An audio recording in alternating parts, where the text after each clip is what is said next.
Everything I'm going to speak about in this lecture, first, good evening to everyone. We're making this lecture tonight, Leilui Nishmat Ida Bat Clara.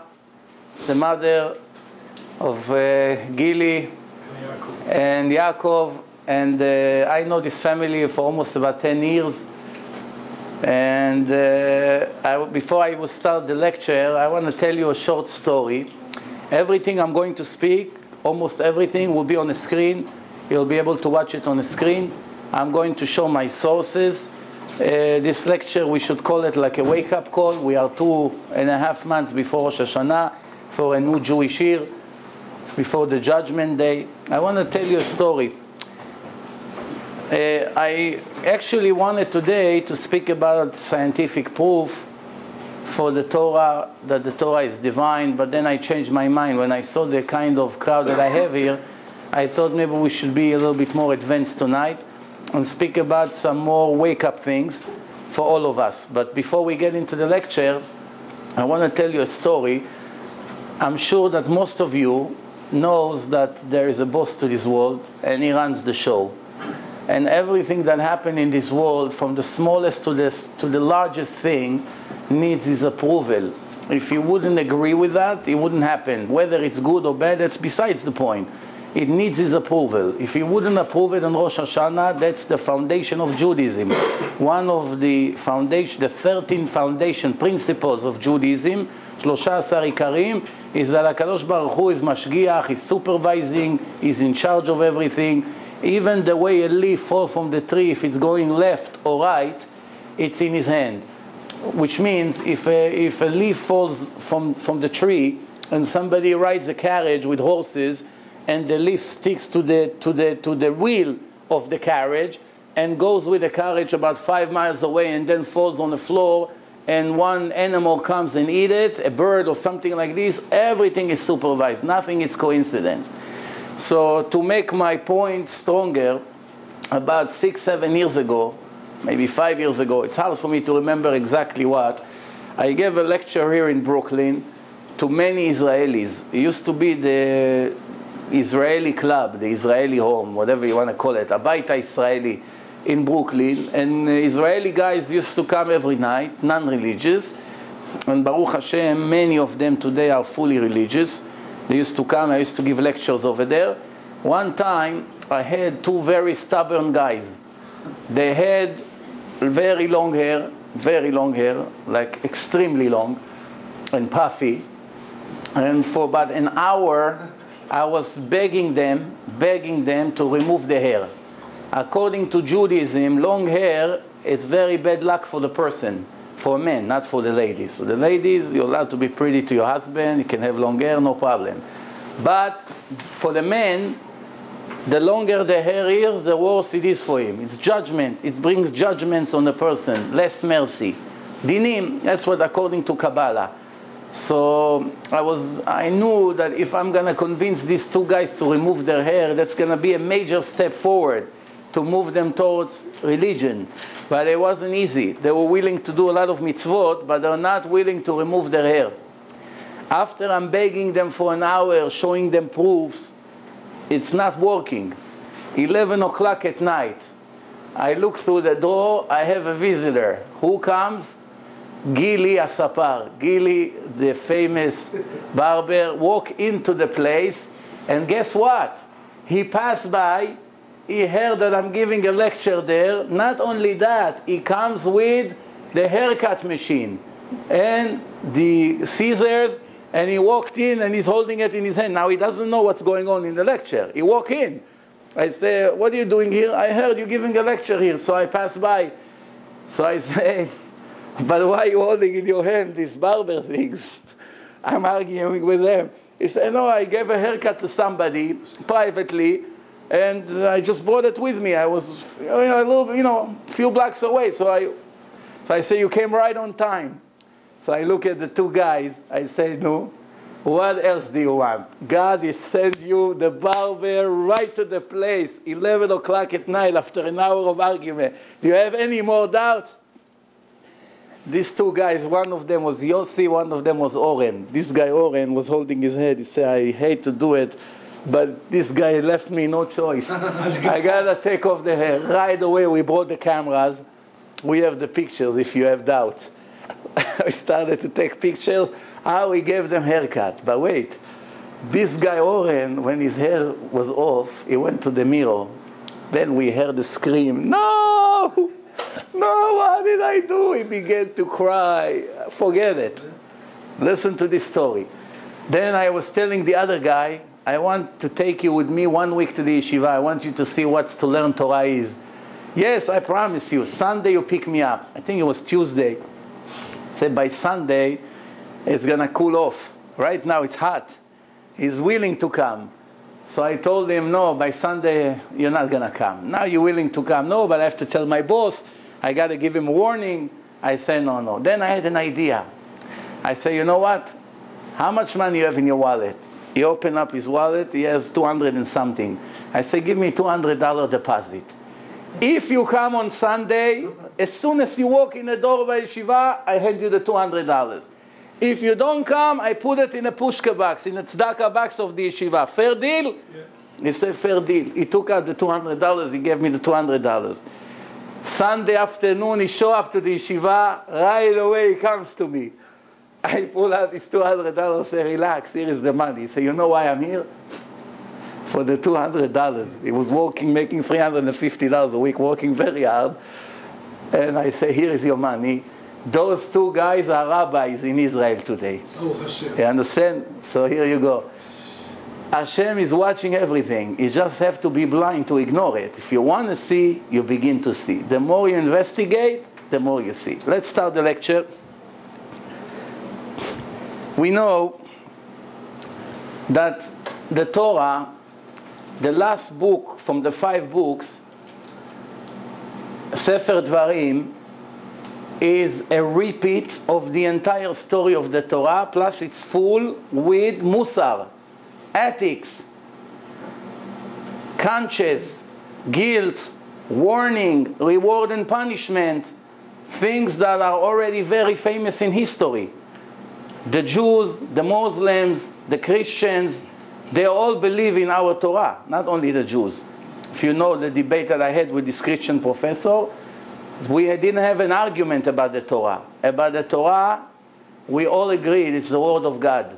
The argument was on the New Testament, that they made it up. It's full of errors.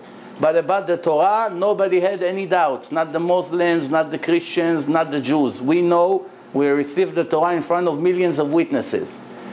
What we don't know is what the Torah is requesting from each one of us. Now I want to ask you a logical question. If God will come here into this room and speak to all of us face to face, no messengers, no rabbis, God himself, I came here, I want to participate in this yahrzeit, I came over especially for you. Here is my book, please listen to every word over there. Would we have any doubts from this moment on if we should do it or not? Are we going to change or we continue to go against the laws? What do you think? We continue to rebel against him, or after we hear him, finally we won't have any more doubts, we're going to take things seriously? The answer is, in my opinion, we're going to change tremendously. Why are we not changing today? Because we have doubts if the Torah is the word of Hashem or not. Nothing is easier than to prove that the Torah is divine. There's nothing easier than this. Everything else you're trying to prove, a murder case, a robbery case, anything like that, anything you're trying to prove, it's very difficult. To prove that the Torah is divine is very, very easy. Very easy. Because after 1 hour of a lecture with scientific proofs, everybody understands that this book can never be written by a human being. No human being has complete knowledge about nature. In order for you to write the Torah, you needed to know all the oceans, 72% of the world. Every creature that lives in the ocean, you need to know by heart from A to Z. You couldn't write what you wrote otherwise. You need to know 2 million species of animals. 2 million. We have today, thank you, we have 2 million species. You wouldn't be able to write the Torah unless if you know each one of them 100%. To know there are 4 exceptional animals from 2 million. 4 out of 2 million. And if we would find one more, the 5th one, it will be the end of Judaism. Why? The book is not divine. There's an error. But there's no error. 3,318 years. Billions of times people challenged the Torah. Not once they were able to prove one error. Why? It's divine. Millions of witnesses heard God giving us the Torah. 80,000 religions and cults started always with the story of one person.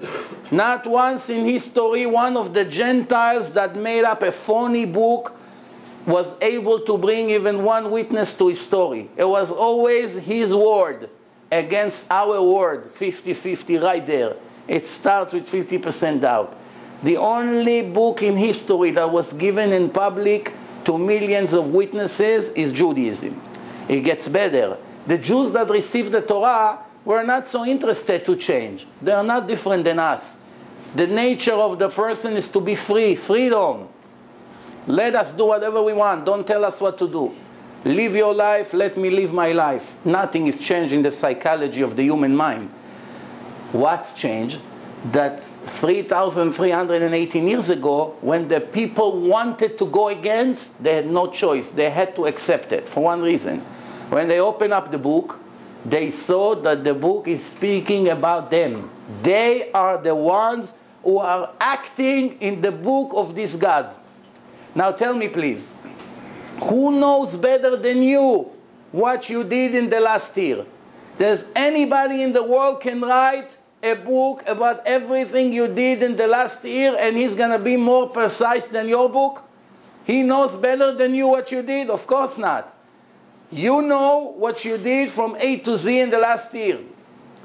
There is only one that is able to give you a book and write everything he did for you in the last year.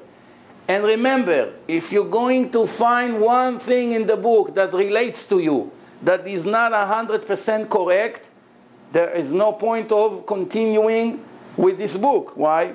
It's not divine. If it's divine, it cannot be any errors. No mistakes. Divine, it's 100%, not 99.9. One mistake, it's not divine, it's human. You got the point? So all they had to do is to find one error in the book, one mistake. If they are able to find one mistake in a book, they would make a celebration. Why? We don't need to keep Shabbat. We don't need to be honest. We can cheat. We can steal. We can have whatever we want. We can eat whatever we want. Nobody tells us what to do. We're free. Better than that, those Jews, thousands of them, were married to their aunts, to their father's sisters. They just found out they have to get divorced. Not one, not two, not 1,000, not 2,000. Tens of thousands of Jews found out this moment that you have to get divorced and leave your 10 children with your wife. Your life is finished. Now what's your incentive? To cooperate with Moshe Rabbeinu that brought you the book and he claimed he got it from God, or to rebel against him? If you cooperate with him, your life is finished. You have to divorce your wife. You have to live according to the book. He's going to be your boss. He's going to boss you around for the next who knows how long. Or if you rebel against him, or you kill him, or you get rid of him, or you prove that the book is not divine, you're free. Like you were just free until now. So what's your incentive? To go with him or to go against him? The answer, to go against him. But 15 million Jews approximately went with him, cooperated with him. For one reason. Pay attention to what I say carefully. Only one reason. There's many reasons, hundreds of reasons. One, it's enough. You don't need more than that. I open up the book and I say that the writer of the book are speaking to me and to my brothers, to the nation. And he says, your eyes saw that I opened the ocean for you and I took you out of Egypt. You went through, your enemies drowned. I look, I read the story. If it didn't happen, I would raise my hand and say, Mr. Moshe, first mistake right there. I didn't go through the ocean. The ocean didn't split for me. Where is this nonsense coming from? You had a dream? You hallucinating? Probably it happened. Otherwise, it will be the first error in the Torah. But the best part is there's more than 100 miracles right there. I don't have time to repeat them, but I will tell you only one. When I opened the book, I saw that I heard Moshe and God speaking in front of me. I heard God and Moshe speaking. That's enough. If I heard God and Moshe speaking, that means the book is correct. I heard God. How can I go against him? You have to be a fool. God just spoke to you 2 minutes ago and you want to go against him? Come on. Gotta be normal. If I didn't hear God, what point do I have to continue to speak to this Moshe? I just found out he's lying to me. I'm not going to cooperate with such a liar. He just told me a story, and this story never happened. He's trying to fool me for whatever reason. That will be the end of Judaism. One of the two. If we didn't hear God, nobody would agree to speak to him one more word. They would kill him right there, and that would be the end of it. You wouldn't even know about him. You wouldn't even know about Shabbat, about Tefillin, about circumcision, about Yarmulke, tzitzit, none of it. It wouldn't even start. Why? Everybody would raise their hand and say, what? You came to destroy our life, you tell us to get divorced, you tell us to throw all the cows that we slaughter with a regular knife to the garbage, just because it's not kosher? Well, you came up with these crazy things. And you know what? 80% of the Torah, it's against human logic. It's way above human understanding. A regular human being cannot understand the Torah. You understand you should not kill. You understand you should not steal. You understand you have to get married and not to cheat. This is logical. But what about all the weird things that nobody understands why God gave it? Take the blood, sacrifices, the altar, take few drops of blood, put on the ear, put on the toes. What's going on here? Chametz. There's a lot of things in the Torah that it's against human logic. Why people agree to do something against their logic? Very simple. Because there is one sentence in the Torah. You should do what's honest, straight, and decent in the eyes of your God, not in your eyes. And that's the major problems that each one of us has today. The world did not change. I told you, psychology is psychology. People are the same people. Yeah, maybe we have technology today. The world is different physically. But spiritually, there was always temptation. The things that we are facing today, most of that was there 3,300 years ago. We always want to do religion in our way. The way we understand. The Torah came and warned us, don't do what you want to do. Do what the book tells you to do. I want to start, as you can see on the screen. Listen, Israel, to the laws that I'm giving you today. You should learn them. It's mitzvah to learn it, not just to put it on a shelf. Most Jews in the world today, most of them, never read the Torah once in their life.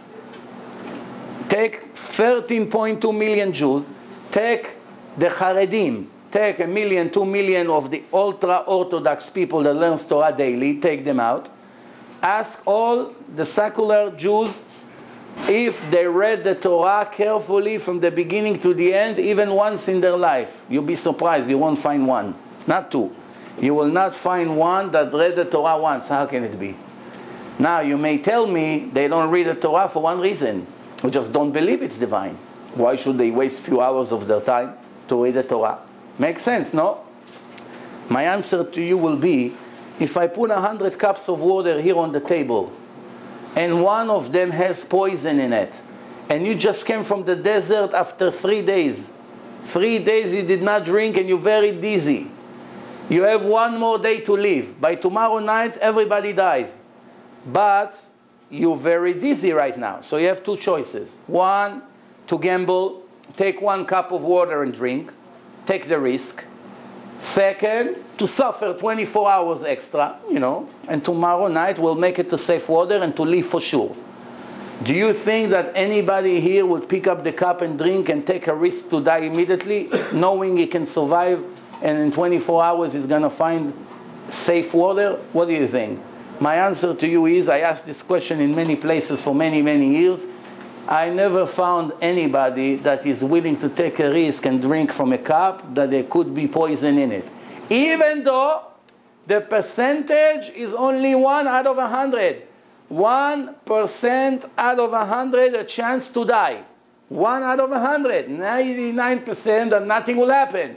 But it could be that I'm going to die drinking this cup. I don't take risk. I wait another 24 hours and I make it to life. My question to you is, if that's the case, everybody here has to agree that the Torah has more than 1% chance that God gave it. It's the most famous book in history. Every generation, the Torah was sold more than any other book. I'm not talking once in a while that a bestseller comes out for about 6-7 months, everybody buys it and then it dies out. I'm talking constantly. The Torah is the best seller in history. All people in the world almost have the Torah, even Chinese people, even though it's not their religion. Muslims, as I said, Christians, they all read the Torah. Almost every Goy in the world knows the story of Genesis, the creation of the world. It's a famous book.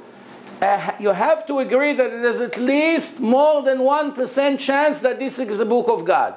When you continue to turn the pages, you see that this God is a very strict God. The book is full of warnings, reward and punishment through the entire Torah. From the minute you begin to read the story, reward, punishment, reward, punishment, reward, punishment. The punishment are hard to believe that it's even possible. If you really learn carefully the meaning of those words, what this God promised those who go against his orders after they leave this materialistic world, this material world, it's hard to believe that such punishments are possible. At the same time, it's hard to believe what a huge reward he's going to give for those Jews who keep his Torah. Now, is it possible that I'm going to be such a fool? 70 years of my life I'm going to live without knowing my purpose, without reading the book that claimed to be the Word of God from A to Z? Maybe my entire life is a mess. Maybe I'm heading to the opposite direction. Maybe every second right now will cost me big time. You know the people that get credit card. It happens usually to the teenagers. They get the credit card and they go to celebrate, shopping, from one shopping to the other. What happens after a month? Time to pay. To buy, it's few minutes and it's very sweet. Lots of excitement. Later, this excitement will cost us big time. So you have to understand, a clever person doesn't run crazy to buy. What does he do? He's buying knowing I'm going to be able to pay. If I'm not able to pay, how do I take such a risk? And buying, and I ended up not able to pay the price. Now you have to know one thing. The Torah says, as I'm going to show you soon, that the major punishment for the wicked people after they leave this world is the embarrassment. Before we are talking about the physical punishment, and that's not what I'm going to do tonight. If you want, you can watch some of my lectures in the website, divineinformation.com. I have about 350 lectures in English and in Hebrew over there. And some of these lectures speaking, it's brave lectures, not for every person, only for those who are really seeking for the truth. It's recommended to go there and see what they are facing if they continue to live in their normal lifestyle. What later on going to be the price. If they read it, they review it, most likely they will change their lifestyles tremendously right away. Yesterday, not tomorrow. Why? Most of the reason that people are living in their own lifestyle and they can care less about the Torah, it's ignorance. That's because they never read it once. From experience, when you read it once, you'll never be the same. I promise you. Try. Don't read the whole Torah. Just read Sefer Dvarim. Take 5 hours of your time. Read Sefer Dvarim from A to Z, and you're going to look at life differently. From this moment on, you begin to realize that life is a free choice. The Torah says, I'm going to show soon, I'm giving you the life and the good, the bad and the death, and you should choose the life. That means he gave you free choice to choose the bad. There are many things in the Torah that teach us about the purpose of life, that life is all a test. How many people today knows that every second of their life is a test, and they are being judged as they are doing what they are doing, and everything is being calculated, and later on it's going to be a mark, and based on the mark it's going to be the reward or the punishment. How many people are aware of it? Not that many. I want to give you an example what I mean. When you go to a boxing match, what do you see inside the boxing match? Two boxers are fighting very badly. And then after a few minutes, one of them collapses. Knockout. What is always the first thing that the loser is doing after he fell? He hears the ring, the referee counted until 10. What comes right after? The loser is doing everything he can to get back on his feet and wave to the crowd. I did not get defeated. I'm still standing. I'm still standing. Tell me now, right now he's suffering tremendous physical pain. His head is pounding. He's bleeding. His eyes are black. He cannot even open his eyes. I'm sure you know what I'm talking about. There's only one thing on his mind: to avoid 10 seconds of embarrassment. That's all on your mind. He doesn't care. He's risking his health. He's risking his spine. He's risking his brain. He doesn't care about this. He cares about only one thing. I stand on my feet.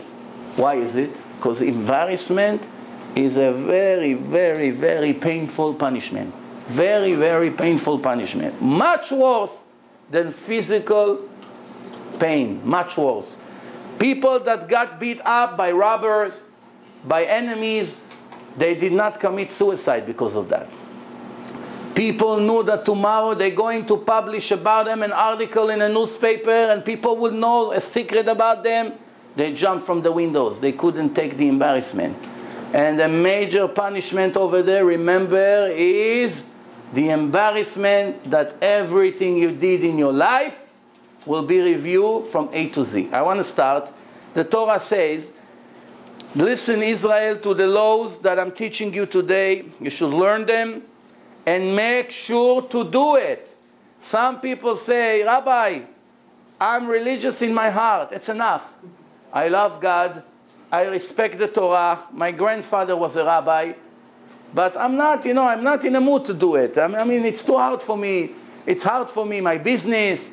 My wife doesn't want. I have children. They're not going to agree to change. All kinds of excuses. The Torah always said to do. Every time God referred to the Jews, He always made sure to say the word to do. La'asotam, va'asitem. You should do, you should do, you should do. Not only to learn, not only to know, not only to believe, to do. You did, you're going to be rewarded. You did not do, you missed the opportunity. So the Torah says, not only us that making this covenant with God today are the one who are a part of this covenant. Those who are not here are also included in the agreement that God is making with the Jewish people. That means us, right there in front of you. Not only us. לא את אבותינו, כי אם איתנו אנחנו אלה פה היום חיים, פנים בפנים, face to face, your God is speaking to you. Now remember, if it didn't happen, the Jews would raise their hand to Moshe and say, it says here in the book that God is speaking to us face to face. Anybody here heard the voice of God? Please raise his hand. It's enough that one Jew out of millions would raise his hand and say, excuse me, Moshe, with all the respect, it says that all of us heard God, but I didn't hear him. I'm here, I'm standing here hours, and I just didn't hear him. It will be the end of Judaism just there. It will be over. Nobody would continue to do. Why? It's a mistake in a book.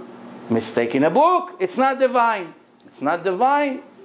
For me, it's a toilet paper. I can care less about it. If it's divine, I'm willing to give my life for it. For my own benefit. I'm not doing a favor to anybody but myself.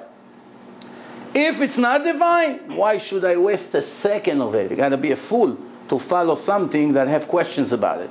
Let's continue. You should inform your children the day that you stood in front of me in Mount Sinai. And I taught you all the laws that you should do.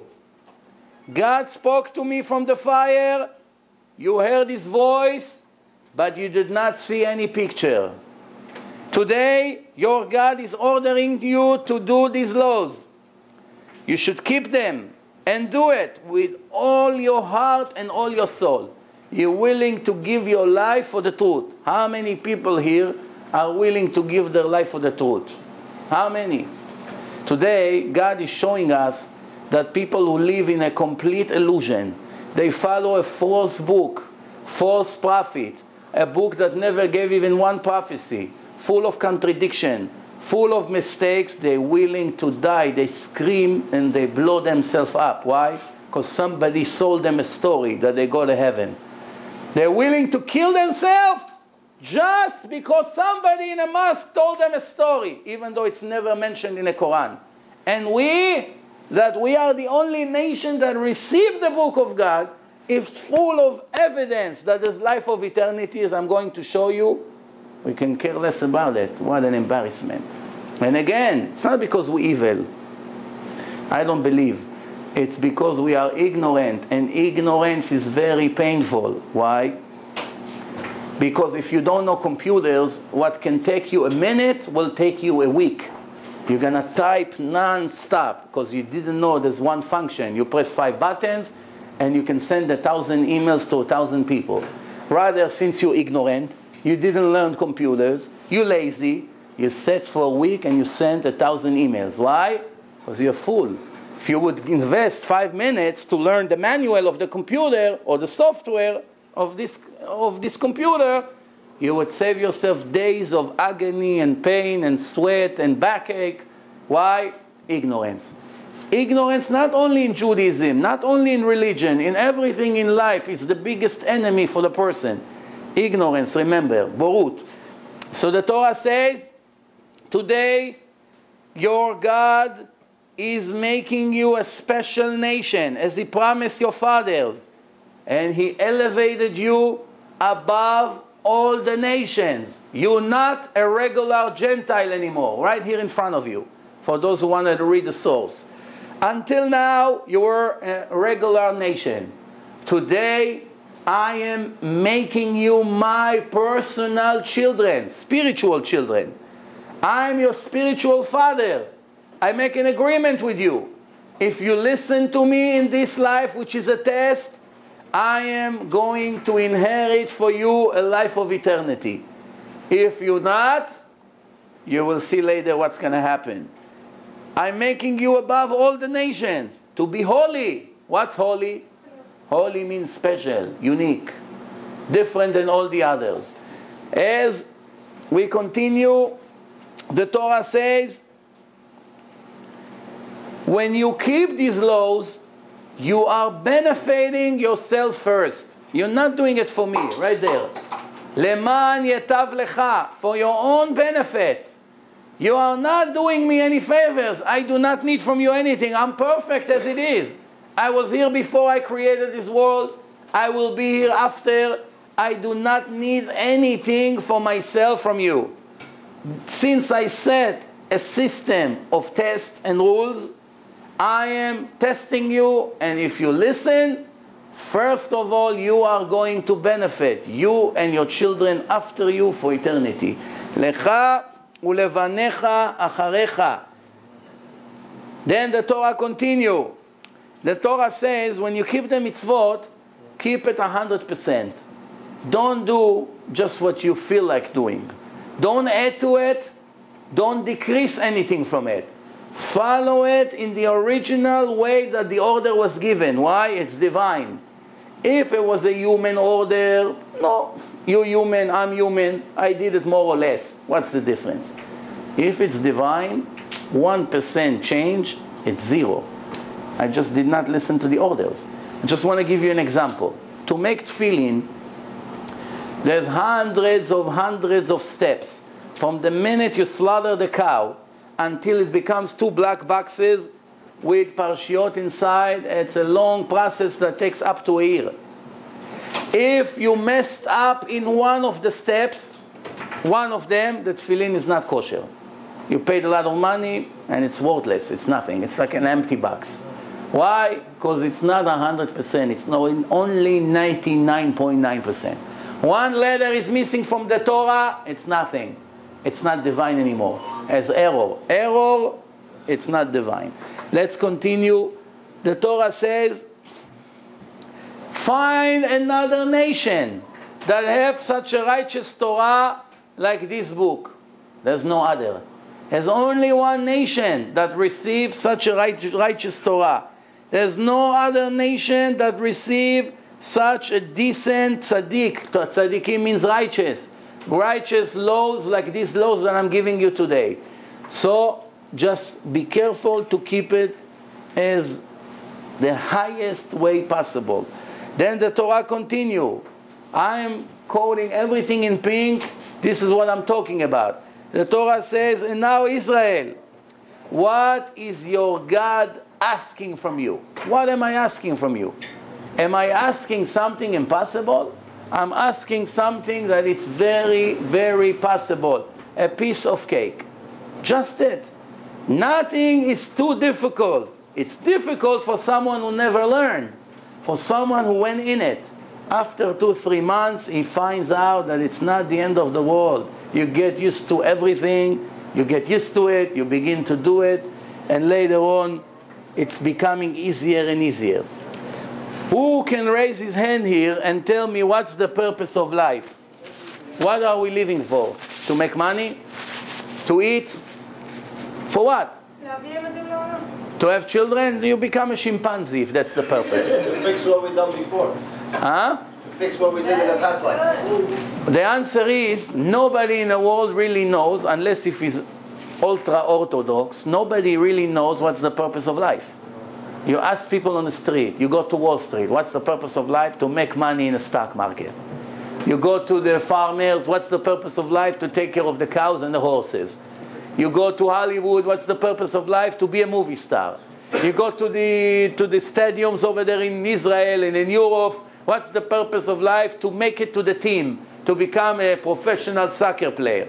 You come to Harlem, what's the purpose of life? To become an NBA star, to get a contract. You go to, I don't know, anywhere you want to go. What's the purpose of life? To be a rocker, to be a player in a band or something. You understand? Everybody design his own purpose of life. Now tell me please, who is the only one who is capable to describe the purpose of life? The creation or the creator? What do you think? Who knows better? We knows better or the creator knows better for us? If my creator gave me a book and inside the book I see right there, as you can see, that I am torturing you, I'm giving you hard time, לנסותך, to test you, ניסיון, test, to see what's in your heart. Are you going to keep my laws or not? That's it. Somebody asks you tomorrow, tell me please, what are we living for? Why God needed this whole world? Why He needed billions of people, animals, birds, fish? What does He need all this? Why we have all this Torah? Why we have all this mitzvot that 80% of that look weird to us? We don't even understand where the logic here. There's so many things that we will never understand, the secrets behind it. The answer is one sentence inside a divine book. You don't need more. What is it? I'm going to read it word to word. Leman anotcha, I'm giving you hard time, I'm choking you, I'm beating you up, I'm starving you, I'm taking away your job, I'm not finding your wife, you are barren. So many problems. Every person in the world has problems, with no exception. Everybody. Why? Why? Is this sadistic? Will you created us to make us suffer? The answer is no. Don't be a fool. Just read. Get educated. What is it? What I can do, you can also do. What's the difference? I learn. That's why I know the answer. You can also know. למען anotcha lenasotcha. I'm torturing you. But at the same time, the purpose of this suffering is to test you. Are you going to follow my orders or not? What's the point? Okay, let's say I'm going to follow your orders. What's the point? What's the answer? The answer is to reward you in your end. להטיבך באחריתך.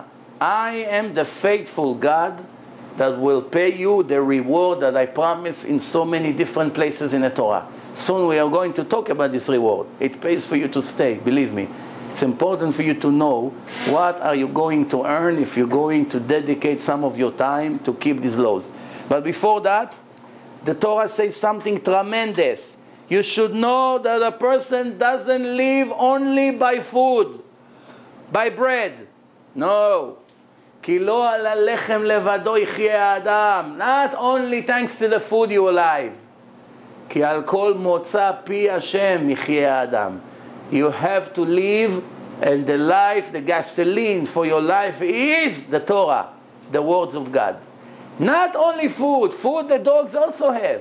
The dogs eat. The non-Jews also eat. They don't have the Torah. They eat, they do whatever they want. They take drugs, they make all kinds of crimes. They don't care. They're also alive. They're playing guitar. They are very good basketball players. Is this life? The answer is no, baloney. That's not life. That's an illusion. So why they don't die? Because if everybody who go against the Creator will get punished immediately, there's no free choice. The free choice get eliminated right away. Of course, if you just killed somebody, you get shot. If you just robbed the bank, you get robbed in your house. If you punch a person, somebody just came a second later and punched you. If you gave tzedakah, you made double 2 minutes later. Everybody will be a robot. Look at this, Rabbi. I put $100 in a box. I turn around, 200 on the floor. I put the 200 in, I turn around, 400 on the floor. I put all day is going like this. All day like this. What's the point? I'm doubling my money every second. You don't deserve reward. That's not a test. If you just punch somebody and a second later somebody punched you. You punch him tomorrow, somebody else punch you. The next day you punch somebody, somebody else punch you. Where is the test? You're never going to punch anyone. You hate him, you want to kill him, you don't move. Why? Who wants to get a punch? The test is that the Torah says, this is what you're going to get. And you're doing it, and you're not getting it. Oh, what happened to God? He forgot? God told Adam, the day you eat from the tree, you're going to die. When did he die really? 930 years later. God has patience. 930 years later, almost 1,000 years later, he only died. So now the Torah says, not only by eating food you're alive. That's not what life is. Soon I'm going to describe what life means. A lot of you think life is to enjoy, to sleep, to drink, to eat, to swim, to run, to listen to music. That's life. To talk gossip, to watch television, that's life. That's baloney, that's not life. We care what the Creator call life, not what we call, or in the media. What do I care if in the media they say, have the life, show you Hollywood. That's not life. That's according to their eyes, that's life. But who is important? What they think or what the Creator of the world thinks? The Creator of the world gave us the Torah. Torah means instructions. Torah means instructions. In Hebrew, Torah, Orah. And over there, soon you're going to understand what life is all about. We begin with describing this. You should know inside your heart. The same way a father is strict with his son, this is how I am your God, strict with you. Why? Because I love you or because I hate you? A father that is strict with his son, he doesn't agree with his drugs habit. He fights with his stealing. He doesn't want him to do all kinds of other things. Why? Because he loves him. If a father locked his son in a house for 24 hours because there was a crime going to happen with his gang, that's because he wanted him to suffer in a house. Because he wanted to save his life. If a father hit his son when he's trying to get electrocuted from the electric outlet, it's not because he wants his son to have pain. Because the kid doesn't realize when you talk to him. So you ask him not to touch, he touch. He's 2 years old. Once you come to him and you hit him once, That's it. He doesn't touch. Why? Because that's the only way right now he's understanding. Sometimes the only way we understand things is when we lose our job. When we don't have money for mortgage or for rent. We begin to remember, where are you, God? Help me. If I wouldn't take your money away, you would not speak to me one word in 70 years. I want to make you close to me, I take away your money.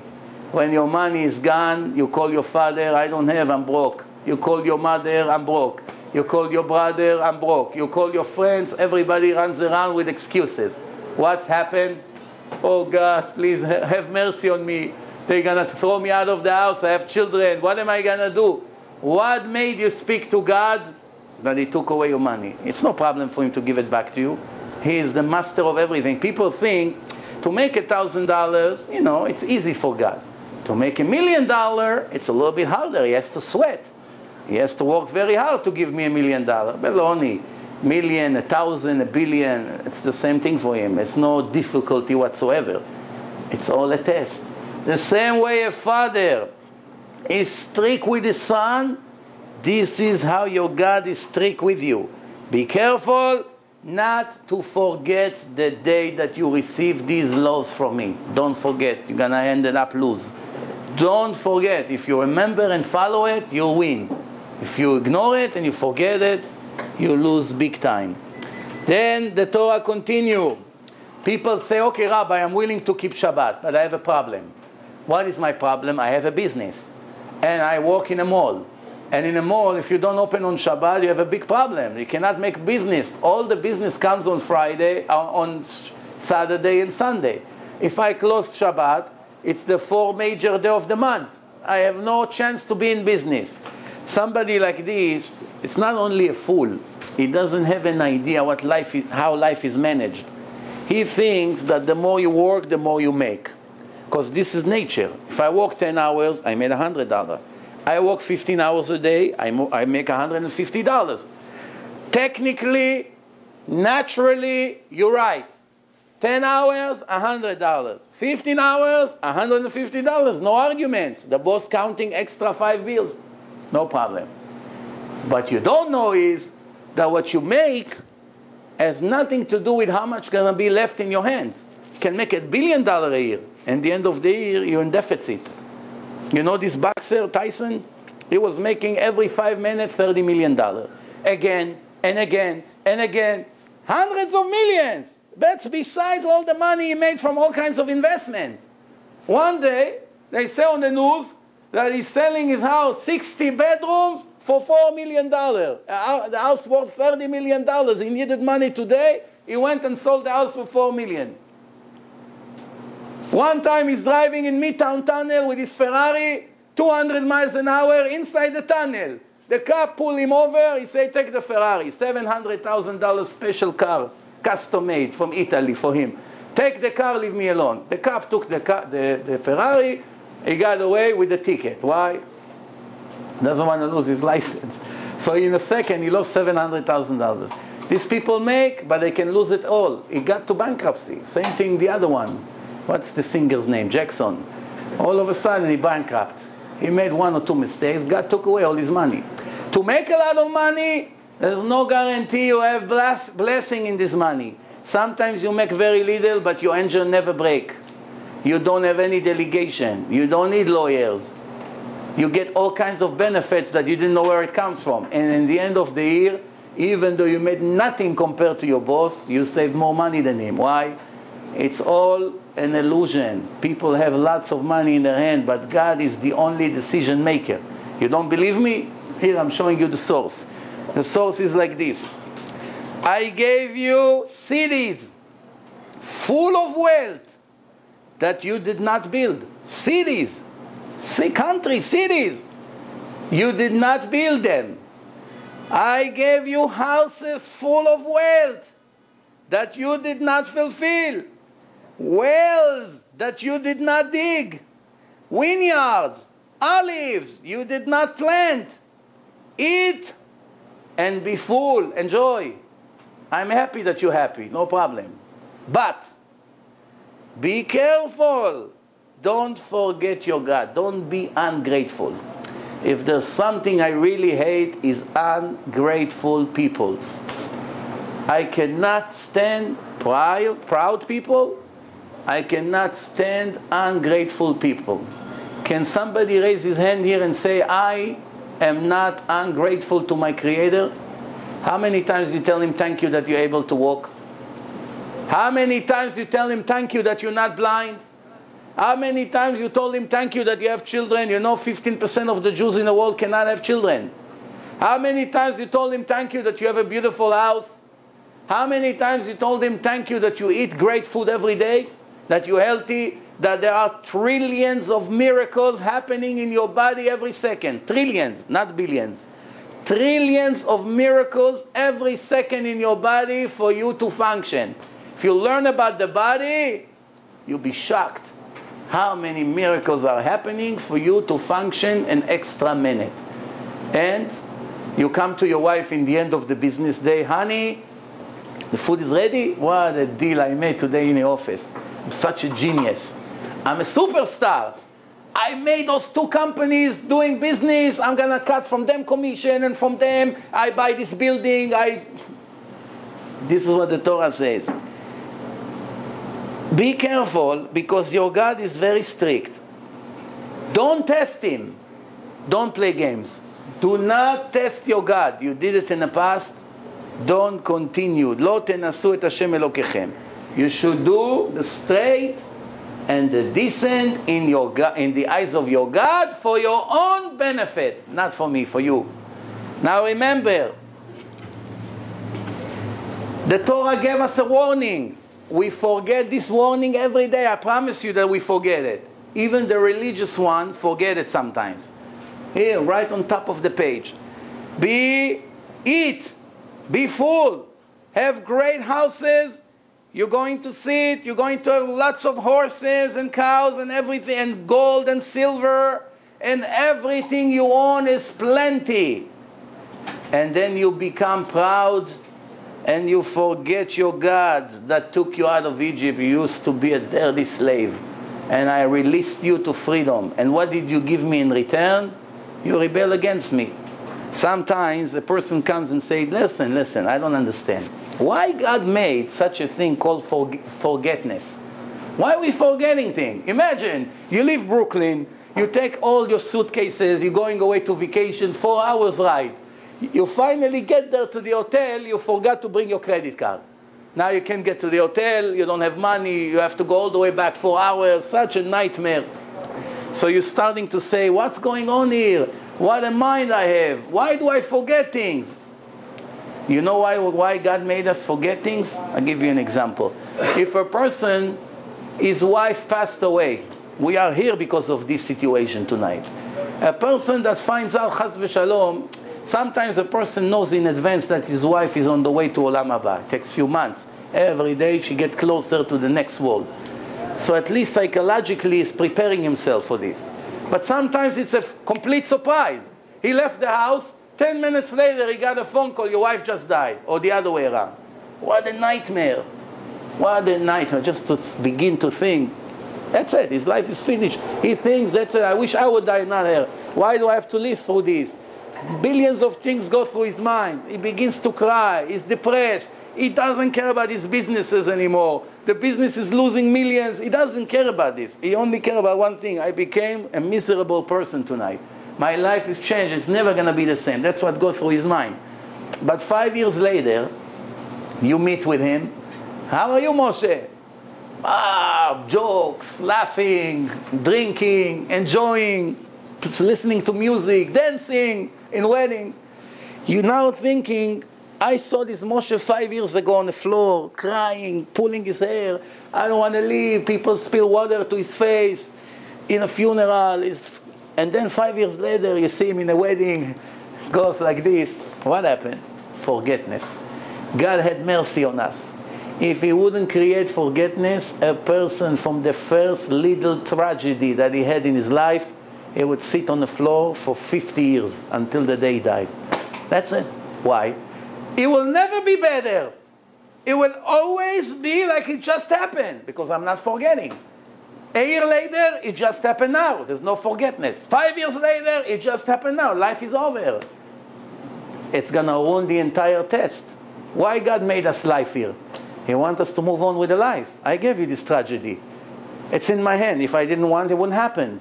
Now I wanted it to happen. It's a part of the plan for whatever reasons. That's not the subject tonight. But move on with your life. You lost all your money.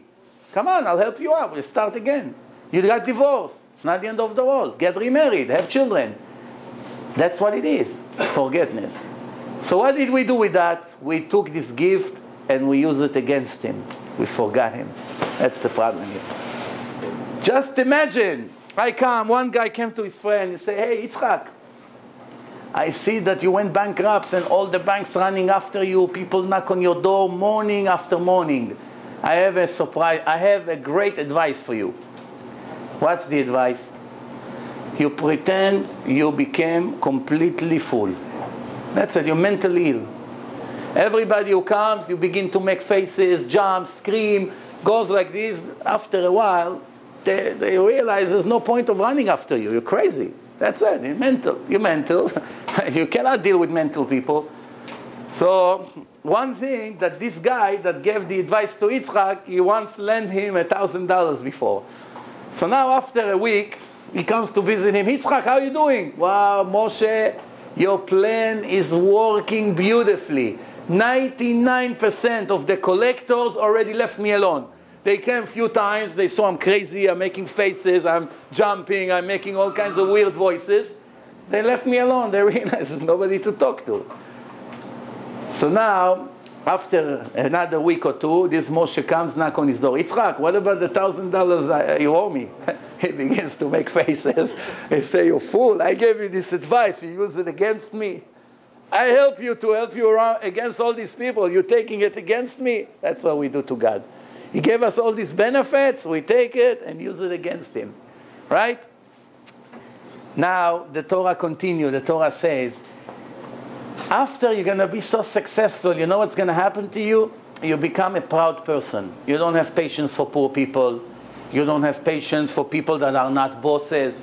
You don't have patience for just anybody of your employees. You become the boss of the world. You're a professional. Come on. What's going to be next? You're going to say, not in your mouth. Some people are embarrassed to say it in public. In your heart. What are you thinking? כוחי ועוצם ידי עשה לי את החיל הזה. Thanks to my talent, thanks to my strength, I'm so successful. What comes right after? Be careful. Don't forget, you should remember, everything you have came from me. Everything, not 99%. Everything you have came from me. Don't be ungrateful. Don't ever dream that the money you made, or the money you earn, or the money you found on the street, it's coincidence, or it's thanks to your talent, thanks to your college degrees. Baloney. The Torah already says, Lo lachachamim lechem. If you're wise, there's no guarantee it's going to bring you food. I knew people with many degrees. Every job they try to get, the boss told them you're overqualified. The fool that has no degrees, maybe one college degree, he come, he get a job. The guy that has 10 different degrees from the best university, every job he's trying to get, the boss get panic. 6 months from now, this guy is going to take my job. Look at him with his skills, with his resume. No, we cannot hire you. You're overqualified. I'm telling you from experience. I see it all the time. The genius, 3 years cannot find a job. The fool sell vegetables in a market and make $1 million a year. Why? Because God wants this guy to have money and this guy doesn't want to have money. Education can help to make money, but it's always subject to God's decision, if he wants or not. Now, you may say, where does the Torah say that there is reward and punishment in this life and in the next life? Where? Where does the Torah say it? Right here. If somebody asks you, remember, Parashat Vayetchanan, this is what it says. You should know, not believe, you should know 100% that your God is the faithful God who always keep his promise. Always. He's not a member in the Israeli Knesset. That before the election, he promised a lot. And after the election, he doesn't even remember what he promised. He never even intended to do it. You know the joke. One guy came, a politician, he died, he had an accident, and he came to the judgment, to the trial. So God told him, listen, you're a very famous person in the Knesset. I really don't know where to put you, in heaven or in hell. So let's make a deal. I'll give you 2 hours tour. You see hell, you see heaven, and you choose. So the guy said, okay, God, no problem. He brings him to hell. He see bars, guitar player, jet ski, dancers. Wow, what? That's hell? Couldn't be better. That's my dream all my life. I dream to have such life. So, okay, now let's show you heaven. He takes him to heaven. You see the rabbis. Amar Rashi, Amar Rambam, Amar all of the Gemara, books, beers. He said, wow, this is hell for me. I think they made a mistake. They switched the signs. So he says, God, you don't need an hour tour. I made up my mind. Take me back to the other place. So, okay, take him. They bring him to the door, to the gate. They open the gate. He jumped in. Desert. People are depressed, burned, carry heavy things on their backs, skinny like this, screaming. People are drowning in swamps. What's happening? There was all bars, guitar, beautiful ocean. What's going on here? God said that was before the election. You're a politician, no? That was before the election, everything is blue, beautiful. After the election, you drown in a swamp. Nobody remembers who you are. So now, that's because this is the world of lies. But over there, it's 100% precise. And here is what is right in front of you. You can go and check. You should know that your God is the faithful God, who keep his promise always, and the kindness to his lovers. Who is considered his lover? Who keep his mitzvot, those who listen to his orders. They keep Shabbat, they dress modest, they don't steal. Not only they have beard and yarmulke. Yarmulke, it's $1, $2, and a beard is for free. You can become religious in 2 minutes. Maybe a month, you grow a beautiful beard, and now you, Baruch Hashem, you're tzaddik. People bow down to you, Rabbi, give me bracha. I saw some people, they don't know how to read 1 page in a Gemara. 1 page, but they have nice, beautiful beard. Whenever they go to parties in places of, non-religious people, they stand online to get bracha from them. Why? They have a beautiful sombrero, long beard. The guy never opened a book in his life. Why? People judge people based on how they look, not the inside, the outside. But the Torah says, I faithful to pay reward to my lovers who keep my mitzvot for 1,000 generations. How? How 1,000 generations? We only live 1 generation. Le'elef dor. And what's the rest? I'm sure you ask yourself many times, how is it possible that the rabbi hardly pays bills? Even to afford a car, sometimes he cannot. And this guy that doesn't keep Shabbat, doesn't put tefillin, marry a non-Jewish lady, eats not kosher, cheat in a business, all his life is a lie from A to Z, makes millions. What's going on here? Where is the justice of God? We see the Torah, we know, we read, but we don't see reality. Reality is the opposite. Is it really the case? No, it's not the case. Here, right in front of you. The rest, I am paying my haters, my enemies, cash to their face to get rid of them. Here, again, I repeat. Paying my enemies, my haters, cash to their face to get rid of them. I will not delay the payment to the wicked people. So I don't understand. If they're wicked, what payment? Why you pay them cash? For what? The answer is, even the most wicked Jew in the world made some mitzvot in his life. Once a year he fasts on Yom Kippur. Once in a life he put $1 here and there in a box. Once every 2 years he put tefillin. Sometimes he eat kosher accidentally. Didn't know. It was kosher. Yeah? Or once somebody told him, make a mitzvah, sit in a sukkah, make a mitzvah. Once in his life he washed his hand before he ate bread. It could be, no? Accidentally he does mitzvot here and there. So God owes him for this mitzvot. He's the God of justice. He said, Ani el ha'emet ve'atzedek. I am the God of the truth, of the justice. Not a judge in the Israeli court. I am the real God, the real justice. No phony business here. 100% precise like the law. So if you made some mitzvot, even though you're wicked, 95% sins, 5% mitzvot, I got to pay you for the 5%. But I don't want you in the world of eternity that I promised to the righteous Jews. I don't want you to enter there. So I'm paying you cash in this life to get rid of you. No rabbis, no translation, no books that were written 5 years ago. Clearly from the text of the Torah, paying the wicked Jews cash to their face to get rid of them. So if he has a Mercedes, if he has a $10 million house, if he owns a baseball team, if his wife is the most beautiful girl in town, or whatever the case is, or all his dream came through, feel very bad for the guy. It's moment before eternal, final spiritual destruction. Before it's over.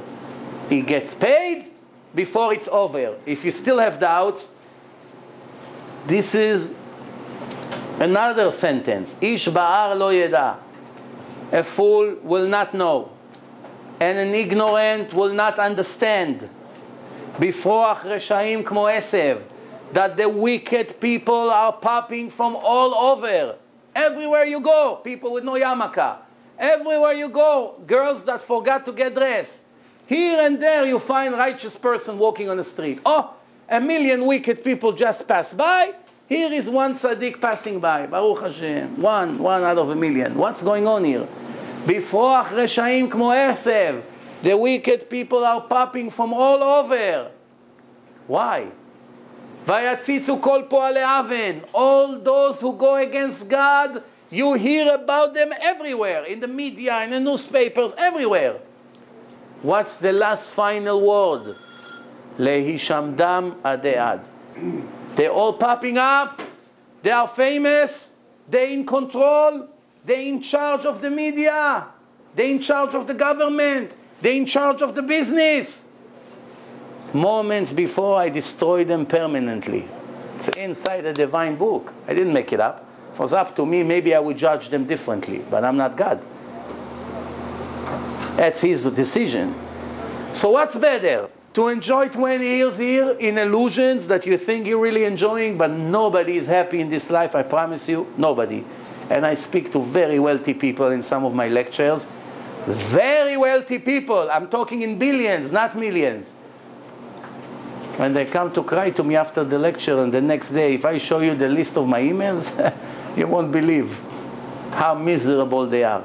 They asked Bill Gates in Israel a year ago in an interview in primetime television, Mr. Gates, you are the right person to ask this question. Does money bring happiness? His answer is, check. Absolutely not. It's convenience, but definitely not happiness. And then he says, when I'll die, I'm only going to leave my children $10 million. That's it. You know how much he has? About 60 billion. And they ask him, what are you going to do with all the rest? I give it to charity, to people he doesn't know. Here, Africa, Israel, United States, Europe. For miserable people, for medicine, for food, for all kinds of things. Why this guy is better than us? Why? He never got the Torah. He did not stand around Mount Sinai. Why he got what we should have got a long time ago, and we didn't, and he did. Only $10 million. You know what it is for compared to how much he made? He's not leaving his children 1% of 1% of 1% of his money. Money is not going to make them happy, say. $10 million. They can't even buy a house in Ocean Parkway. Soon you're going to hear on the news, Mr. Gates Jr. did not get approved on his mortgage. Why? It's not enough for the down payment. Maybe the way real estate is, he's going to be able to buy a house or two soon. Then the Torah continue. I'm ordering you all these mitzvot for your own benefits, not for me. La tov lach. This concept constantly repeat in the Torah. For you, believe me, it's for you, not for me. For you. You're not doing it for me. I live with or without you. I'm perfect with or without you. Don't think that if you do it, I'm going to be more perfect. God forbid. Then the Torah continue. Some Jews say, Rabbi, okay, I hear it all the time. You don't have to convince me that the Torah is the Word of God. It's enough. I watched 1 or 2 lectures. It's perfectly clear to me. It's hard for me to change. It's hard for me to change my habit. So I want to teach you something that the Torah told us. The Torah says, this is very important to know. The psychology of the human mind always works the same. And there is a secret that if you realize it, your life going to be a picnic. Perfect.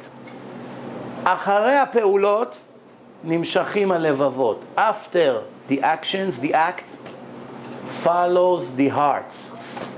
Again, when you begin to do, first time you may hate it 100%. Second time you hate it. Third time you hate it. Fourth time you hate it only 90%. Fifth time 70%. After 10, 20 times, there's a breaking point. You begin to love it. When I was in the army, I had my own breaking point. 18 years of my life, I couldn't look at eggplants. I looked at these eggplants when they burn it and make, eggplant salad.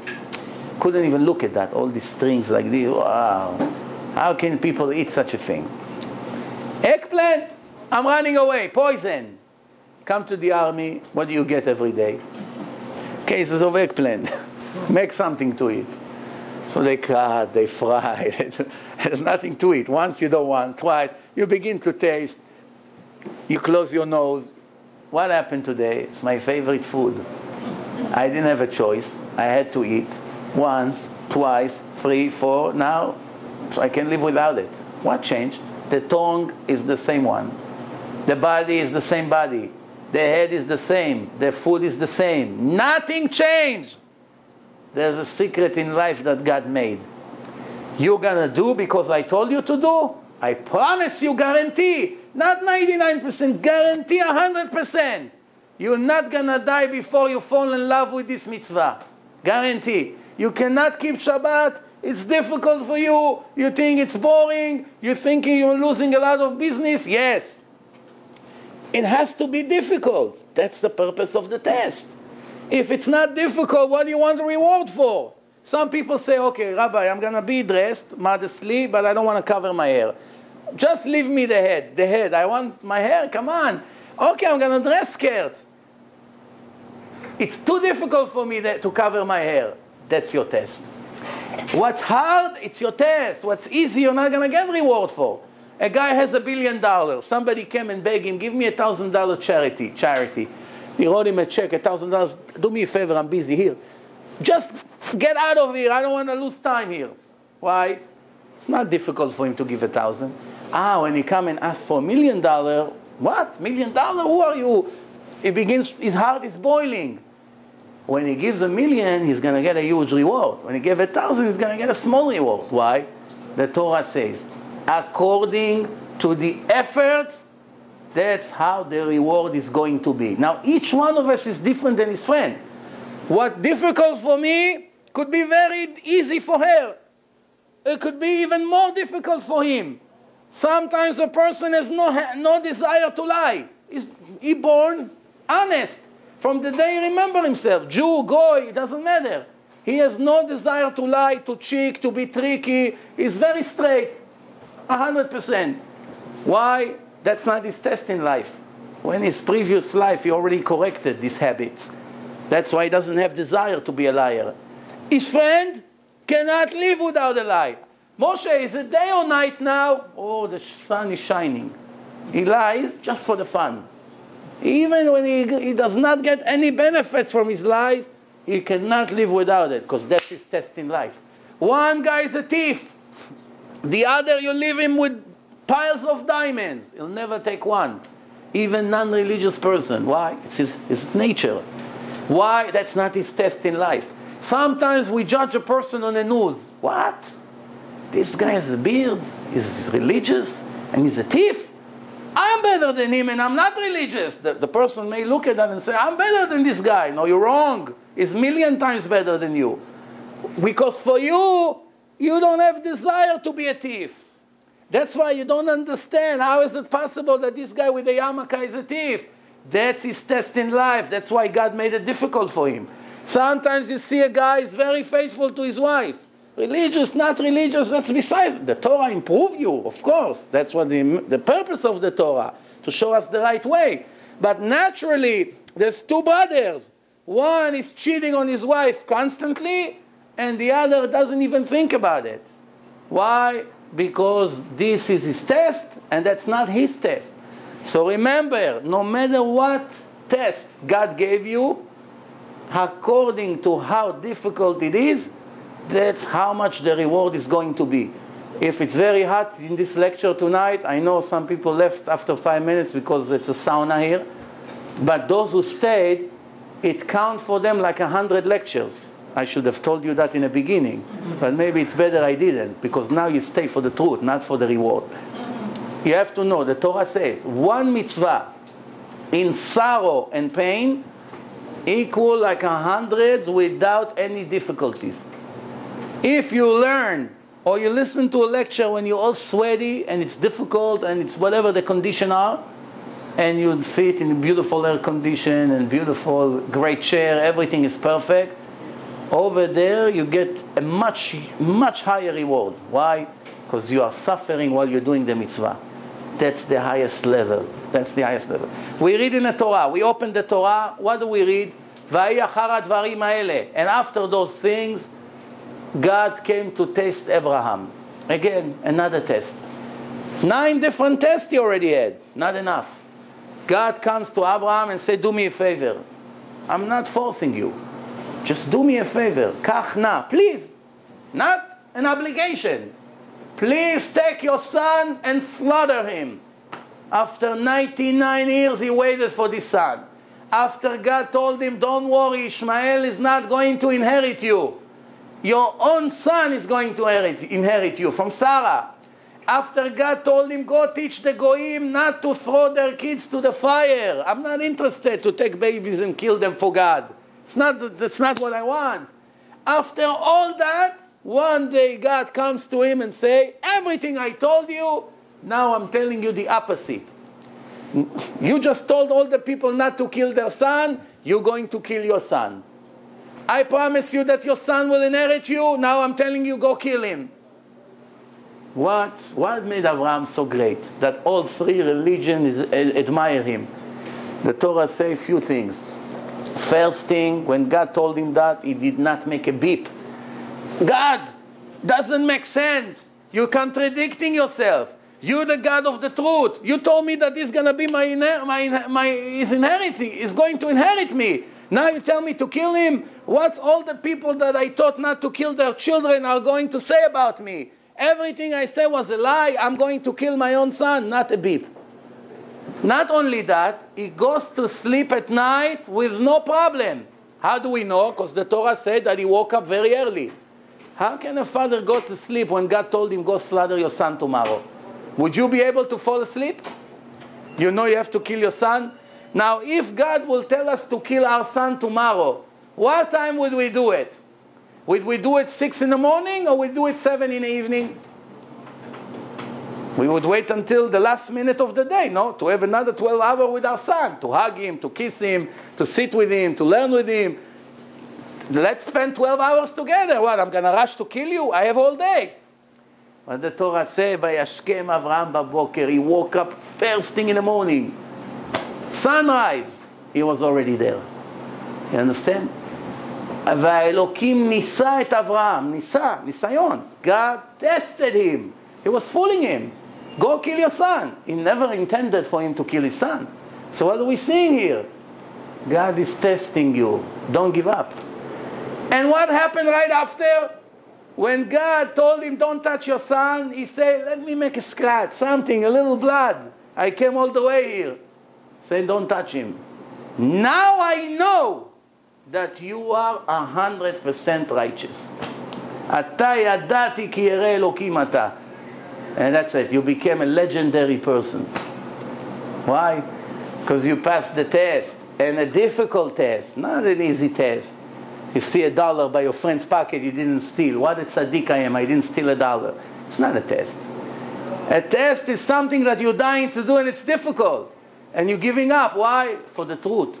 I'm not going to waste my life here, 70 years living against my direction. Because later it's going to be very painful. Just before we finished, the Torah says like this. Pay attention, right in the middle. It says, this mitzvah that I'm giving you, it's not so difficult. It's not far away. It's not in the sky that you may think, who's going to go that far and bring it to me? It's not far. It's not across the ocean. It's right in your hand, in your mouth to do it. Piece of cake. It's piece of cake. Start and you see that it's a piece of cake. Don't be afraid. In the beginning it looks very difficult. 3 months later, all the Baalei Tshuva can agree with me. So many Baalei Tshuva in this generation all over the world made repentance. Ask them to return to their old days. 90% of them will not agree. They won't even consider it. You take a guy that keeps Shabbat already 5-6 years. Tell him, I'll give you $1 million on Shabbat if you come and drive the car on Shabbat. It's a test for him? It's not a test. Oh, wow. Critical battery. What happened? We didn't connect the... I have a chance to get a dream. So, גילי, מהר, תחבר לפני שזה יכבה. So the point is, I always forget to connect for whatever reason. So, the point is that the Torah says, it's not far away. It's right in your hand to do it 100%. I want to tell you just a story. 2 generations ago, only 60 years ago, the Nazis, they used to make the trials to the Jews on Shabbat. The judge was a Jew. The Jews that they were judging, of course, were Jews. The cops were the capos. The capos, the police, was Jews. The guy who writes the protocol is a Jew. Everyone is a Jew. The audience are Nazis, Imach Shimam. The audience. The audience is going to start on in the same place. So, one time, they brought a lady, an older lady, and they blame her that she gave bread to another Jew. So they ask her, the judge asked her, excuse me, ma'am, are you guilty? She doesn't answer. 5-6 times he asked her, are you guilty? Thank you. She doesn't answer. The judge looks at the Nazi tells him, final question, yes or no. If she doesn't answer, death sentence. So they asked this lady, and her children are screaming from the crowd, 2 guys. Mom, answer the question. She wasn't there. She didn't give him anything. The judge said, dead. Take her out. On the way out from the court, her son came to her and said, Mom, why did you kill yourself? You should have fight for life. Why did you not answer? So she told her son, you're such a fool. If I would answer, the Jew that writes the protocol would have to write on Shabbat. His life is less than mine. He's going to write on Shabbat. It's Shabbat today. Understand? 2 generations ago. It could be your grandmother. Who knows? Look at her. Look at us. What are we doing on Shabbat? Why? Don't even know what Shabbat is. How many times you read the Torah? Never. The Torah said 12 times. Shabbat is the eternal agreement between me and my children, the nation of Israel. It's a sign that I created the world in 6 days, and in the 7 days I strike completely. I give you a chance to be exactly like me. It's an eternal agreement.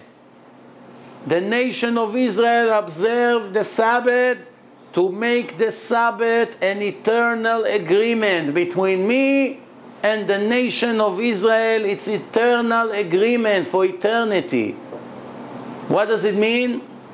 If a Jew doesn't keep Shabbat, what happened to him?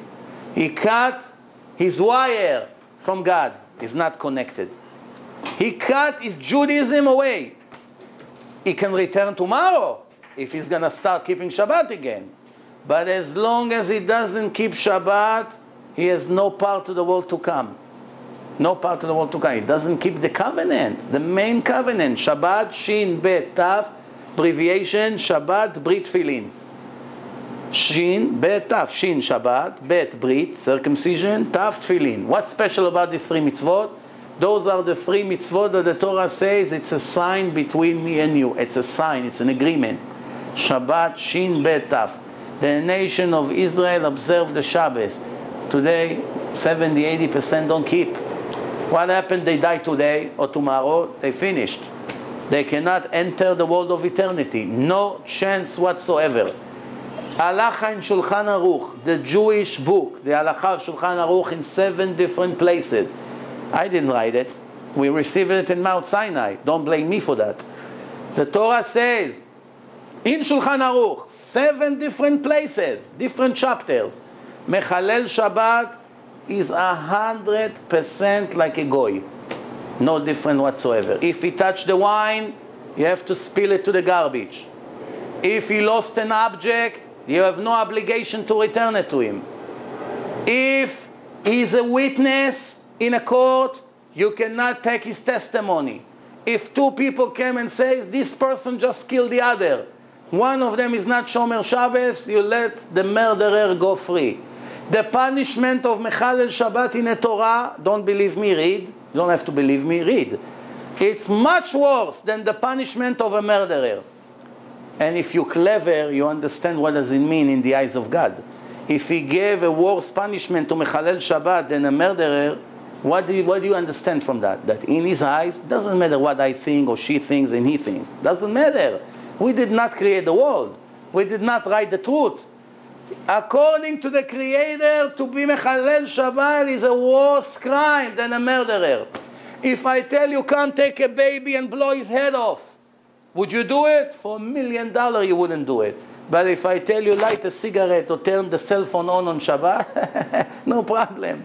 That's much worse.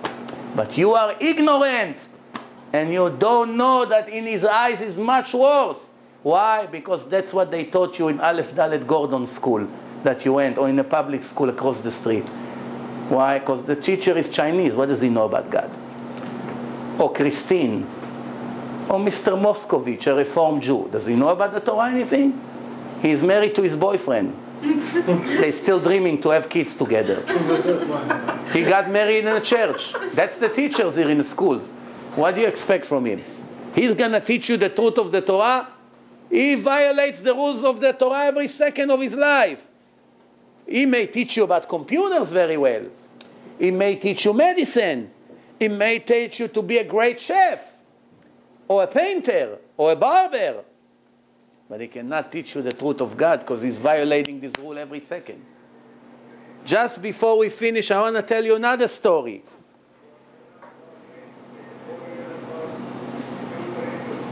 That's the Reform teacher. It's demonstrating from across the street. Trade. I want to tell you something. Sometimes a person comes to make a sin. A goy passed by, a non-Jew runs. How are you doing? He stopped right there. The next day he comes to violate the rules again. A little kid, 2 years old, is coming and staring at him. He cannot make the sin in front of this 2 years old. The next day he comes to do the sin again. A dog is staring at him. A dog, a little black, ugly dog is staring at him like this. So he said to the dog, go away, go away. Why are you staring at me like this? He's trying to push him out. The dog is stubborn. He doesn't want to move. So he said to his girlfriend, listen, I cannot make the sin in front of this dog. Let's go look for another place. One day this person will die. We're all going to die in the end. And the trial is 1 year. That's what the Torah says. That's why we say Kaddish on the deceased people for 1 year, because they stand in a trial for 1 year. Every word, every thought, every step, every breath is being judged 100% from A to Z. Cannot escape anything. It's not the court here in downtown. You can fool the judge and bribe the witnesses to say what you want, or the prosecutor. It doesn't work that way over there. Over there it's 100%. You cannot avoid. So after this person will die, is coming in front of God. God is going to tell him, I cannot believe I am worse than a dog in your eyes. God forbid. Why are you saying this, God? Of course you're not worse than a dog. Why are you telling me this? He's going to show him that day that he was about to make a sin. And the dog was staring at him and he couldn't do it. He was embarrassed from the dog. And God will tell us, from the dog you were embarrassed, for me you can care less. I'm worse than a dog in your eyes. What are we going to say? Why? The Torah says there's an eye who watch over you, and a ear who listens to you. And everything you're doing is being registered in the book of God. And in another place he says, each person will be judged from A to Z. Even a word, every word that came from his mouth will be reviewed 100%. Oy, for the embarrassment. Where are you going to hide? So what's the point? The point is to accumulate so many sins and crimes, and one day that we're going to have to pay for it, or to become more clever. Let's become educated. Let's start learn Torah. Slowly, slowly get into the system and be real, not fake. Fake religious people, unfortunately, there are plenty. Real means Torah, it's Torah. Honesty, it's honesty. Charity is charity. Modesty is modesty. Faithful, gratefulness. Real, not phony. Phony, stay not religious. It's not different. Phony religious and non-religious, I don't know which one is worse. You want to be real. Follow the laws, 100%. You don't believe me, 90% of what needs to be done you can learn on your own. Today, they made books for beginners in any language. Any language, Russian, Persian, Arabic, anything. You can be a good Jew today, even on yourself, because they make it to such simple language for beginners, because there's hundreds of thousands of Baalei Tshuva, and it's a very good business. But let's make books for beginners. The laws for Shabbat for beginners. 80% you can learn on your own. Don't wait. Just begin to move. Before, God forbid, it's going to be too late. I gave you the life and the good, the death and the bad, that I'm ordering you to love me, to follow my ways and to keep my mitzvot, that you should live and multiply. I give you the life and the blessing, the death and the curse. You should choose the life that you and your children after you will be alive. Now I want to ask you a question, and we'll finish with this question. I don't understand. Chris doesn't have any religion. Ahmed believes a little bit in the Quran, but he's not religious. The Yitzhak is not religious. The dog is not religious. The chimpanzees is not religious. The eagles are not religious. But they're all alive. They're alive. They make noises. They walk. They dance. They make money. They go to casino. What's the problem? But according to the book of God, the condition to be alive is to keep the mitzvot. Always. If you want to be alive, listen to me and keep my laws. Because if not, you are dead. But excuse me, God, with all the respect, I understand. But I'm not a fool. Me and Chris and Yitzhak and the dog and the chimpanzee, we all alive. I'm keeping your mitzvot and he doesn't. He has more money than me. He's healthier. He goes to the gym every day. He has time for this. So why are you calling me alive in your book? And according to your book, he's dead. Here comes the final answer. Now it's your choice if you want to believe it or you want to ignore it. God says like this, I swear in my name that all these laws that I gave and all the punishments of execution, there are serious punishments, that murder, Shabbos, worshipping idols, eating chametz in Pesach, sex crimes, this is on the top of the list. It's execution for those kind of sins.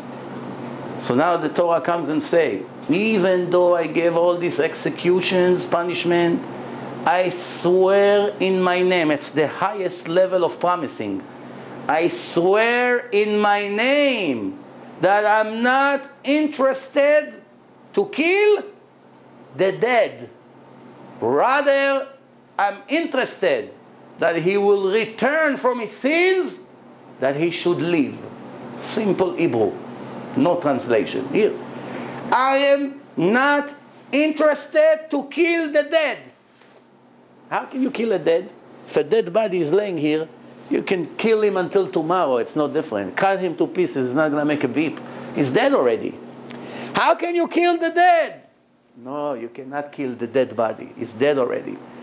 What God calls life and death is completely different than what we got used to. Completely different. For me, alive is someone that connected to me, stick with me 100%. If he's far away from me, if he's disconnected from me, he's dead. So what he walk? So what he run? So what he eats steaks? He listens to music, he makes money. Baloney, who cares about this? The dog also is alive. The guy is also alive. He's running, he's playing basketball. It's the same thing. That's not what life is. That's movement. Energy. He's moving around. Life means spiritual life. Eternal life, not temporary 20, 40, 50 years. That's nothing. Before you realize it's over, it's a blink of an eye. Oh, it's over. That's what life is. When a person dies, he turns back and you look at his 70 years, it's going to look like a moment. You know what it means? Keheref ayin. In Hebrew, heref ayin means a blink of the eye. How many times you're blinking in a minute you don't even realize? Because it's so short, doesn't pay to pay attention to it. That's how life is going to look after. But now you are holding to it, trying to build towers and mansions and buildings and vacations. Before you set up all this pleasure, you're not even going to enjoy it. It's going to be over before it starts, and you're going to sit and regret for eternity, for the opportunity that I gave you to earn spiritual, eternal pleasure. You sold it for nothing, for some delicious food, for a vacation, for driving on Shabbat to the supermarket. For that you sold me, is not going to be an end to the pain that we're going to have. Only when you realize for your stupid things, for your ignorance, what price you're going to pay, that's when you're going to feel the pain. The Chazal says the major punishment for a person besides the embarrassment is that God will show each one of us, this is what you should have been, and this is what you became. Look at you. Look at you! And look at you where you should have been. This was your potential. You should have been like Sarah Imenu, like Rachel Imenu. You should have been like Moshe Rabbeinu. You should have been like Rabbi Akiva. And what are you?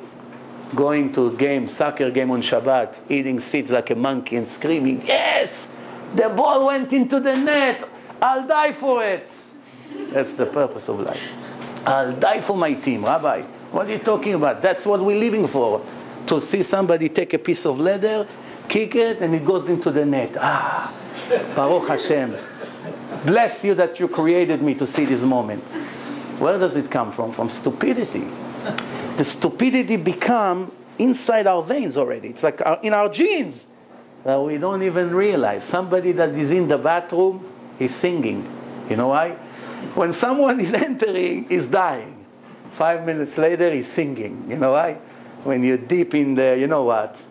You don't smell it anymore. You become a part of it. When you go out and now try to return me to this phony life. I died just to enter there. But when I was there, I didn't suffer. One time there was a slave in Africa, his name was Konta Kinte. That's before most of you were born. He was a slave. Ah, Shmuel, you know him, right? I'm not making it up. You back me up on it. Konta Kinte was a slave in Africa in the days of the slavery. One white man in Africa owned him. An American citizen went to Africa for business. He saw the white man beating up the slave. He felt bad for the guy. He was holding his hand. Why? Why are you doing it? You're cruel. What do you mean? I own him. I bought him in the market.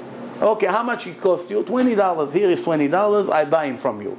So now Konta told it, didn't you hear in the Torah of the Jews, they say, if you started the mitzvah, you must continue. Don't leave it in the middle.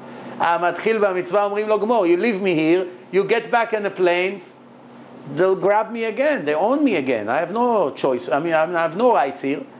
So the American guy was forced to buy him a ticket, and they brought him here to New York. Now, what am I going to do with you in New York? What am I going to do with you? So he decided he's going to buy him a shoe shine booth and put him by Lexington Avenue in a subway. And he taught him how to shine shoes. And he said, listen, people will throw $1 or $2. Whatever you make, buy yourself whatever you want. I'll give you my garage. I live in Long Island. You live in a garage. No problem. You happy? Happy. Like he started to kiss his feet. He's such an angel. All day, he's singing and dancing in a subway. One rich guy came. While he's shining his shoes, the rich guy realized, said, what's going on here? I am the big shot from the business market, and I'm miserable inside, empty. And look at this guy, he's shining my shoes, and he's much happier than me. Something is wrong here. I got to find out. He asked him, excuse me, Konta, why are you so happy? He said, what do you mean? My life is a legend. Look at this, how happy I am. He said, this is happy to shine shoes? Come, I'll make you my driver. I'll teach you how to drive. Somebody like you, it's perfect for me. He left the booth over there. We went, he told him how to drive, tuxedo, nice hat, cigar, nice watch he got for him, whiskey bar in a limo. Now he drives the limo. The guy came to the shoe shine booth. He disappeared. Konta disappeared. 6 months later, he crossed the street in Park Avenue. Oh, familiar face in a limo. Here is Konta. He grabbed him from the window, beat him up. You ungrateful, I saved your life, and he disappeared like this. So Konta told him, I know, you're right, you have a point. Please leave me alone. He said, I want you to return right away to the booth. Kadima, let's go. He said, no, no, no. He said, why not? When you were there, you were dancing. You were happy. You were the happiest guy in the world. Why you don't want to return there? He said, you don't get it, huh? When I was there, I thought I'm the happiest person in the world because I didn't know what's to drive a limo. Now when I drink scotch every day, I go to parties, I drive around, I'm free. Nobody tells me what to do. I'm listening to music, make a lot of money every week. You want me to go back to shine shoes? Crazy? What's the message in this story? When you're right now in your step, I'm happy. I have television. I have a job. Whatever you are, everybody in his level. You think you're happy. Get out of there. Go to a higher level. Then try to come back to these days. You'll be embarrassed of yourself. I promise you, check me out if I'm right or wrong. Some of you right now, when you look at your pictures in the album, you say, what a handsome guy. Wow, I'm a movie star. Such a shame I'm not in Hollywood yet. Nobody discovered me yet. Such a talent. I'm much better than this movie star. I'm much better than this guy. That's how people are thinking. One day, if you follow the truth, God knows better than you what's good for you. You're just hallucinating. If you follow the truth, one day when you open this album, you vomit. When you see yourself, you're not going to know where to hide these pictures. You're going to be so embarrassed of yourself. And the question is, what changed? Today, when you look at yourself, what a body I am. Look at this. 5 years later, when you finally became holy and purify your soul, you don't want to look at yourself anymore in the old albums. You know what changed? Your soul changed. Your soul has changed completely. When I give you a bag of diamonds and I tell you, take it up to the mountain. After you taking it in such a hot day, after 5 minutes, you say, what am I doing? Why I volunteer to take such a heavy bag in such a hot day? After 10 minutes, I call you up on your cell phone. I forgot to tell you, the bag is full of diamonds. When you get to the top of the mountain, 99% of the diamonds go to you. Only one diamond goes to the person in the top of the mountain, the rest is yours. What changed? The guy gets up with the diamonds, singing, sweating, dancing. It's not heavy anymore. He's not disappointed anymore. You know why? The bag is the same bag. The heat is the same heat. Something in his mind changed. He realized every step I'm doing now, I'm earning a diamond. If you check the Torah carefully, I promise you, 100%, not 99%. Every second word in the Torah, Hashem, God is promising us eternity, good in this life and majorly in the next life, good for our children, but not good here, some money and some fun. Eternal good, life, endless pleasure. The Torah says if you take all the pleasure of this world for 70 years, for all the people together will not be equal for 1 hour of pleasure of the righteous Jews in the world to come. You got me? All the people in the world and all their pleasure multiplied by 70 years cannot be equal to the reward of each one of you if you be righteous. Why to lose it? For what? I want to finish again. First of all, thank you very much. It was, for me, it meant a lot that you sacrifice more than 2 hours of your time and sat. I know it's hot, it's humid day today. And so when there's a lot of people in a room, each one of us has 500 BTU of heat. So if the air condition has, let's say, 20,000 BTU, and there's 20 people in a room, 10,000 from the BTU of the computer is gone right there. So if it's 20,000, it's really like 10,000. So if there was 40 people here, it's like the air condition is not working. You understand? So it's not that the air condition here is not good. I'm sure it's good during the day when there's 3-4 customers. And when there's 30, 40 people, you have to sweat. But you know what's the real reason why we sweat? Because God loved us, and He wants each one of us to have not 2 hours of lecture, 200. So He brought the heat. Remember, according to the efforts, according to the difficulty, that's how the reward is going to be. Any questions before we finish? Again, I repeat, this lecture was for the memory, Leilui Nishmat, Ida Bat Clara, and to the success of her family and the success of each one of you and your children. And the most important thing, that each one of the people who listen to this lecture and those who are going to listen to the lecture on the web, Bezrat Hashem, in the next few months, to wake up before, God forbid, it's going to be too late. We are moments before the final destructional war is going to start. War like you never dreamed before. It's called Gog Magog, the final war before Mashiach is going to come. And it's going to be destruction to 2/3 of the people in the world. And it's going to be the resurrection of the dead. It's the salvation and the build of the third Bet HaMikdash. All the prophecies in the Bible, in the Tanakh, that describe a complete atomic war, a complete destruction of the world, is moments before they are going to start. The world is already mature for it. The countries have the weapon. Read Zechariah 14. Read it, describe the last war, how it's going to be. The eyes of the people will melt out of the holes. That's what's going to happen before the arrival of the big judgment day of God, the big and final day. It's called Gog Magog. Biat Mashiach is going to come from the Olive Mountain in Jerusalem. It's going to split the two halves. Things going to happen in the world, and we see that we are very close to it. Please, each one of you, if you care for your eternity, wake up today before you miss the train. When the Mashiach comes, nobody accept. No more converts, no more Baalei Tshuva. It's not fair. Now everyone wants to be religious when they saw the Torah was right. Make it before it starts, that you can be a part of it. Thank you very much. Good night.